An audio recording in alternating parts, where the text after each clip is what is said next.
નમસ્કાર દર્શક મિત્રો, હું છું આપની સાથે યશ ગુપ્તા. આપ જોઈ રહ્યા છો પ્રકોપ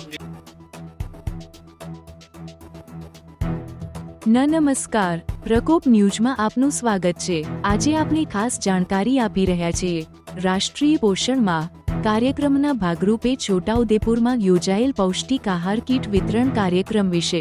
વર્ષ 2025 સુધીમાં ટીબી રોગને નાબૂદ કરવાની ઝુંબેશમાં છોટાઉદેપુરમાં પોષણ આહાર કીટ વિતરણ કરવામાં આવ્યું છે.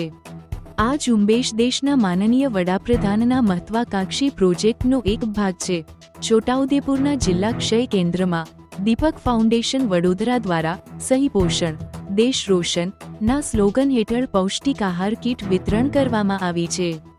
ટીબી રોગના દર્દીઓને પોષણ પૂરું પાડવા માટે આ કાર્યક્રમ યોજાયો હતો, જે દેશમાંથી ટીબીને નાબૂદ કરવા માટે આરોગ્ય મંત્રાલય દ્વારા શરૂ કરવામાં આવેલી નિક્ષય પોષણ સહાય યોજનાનો એક હિસ્સો છે.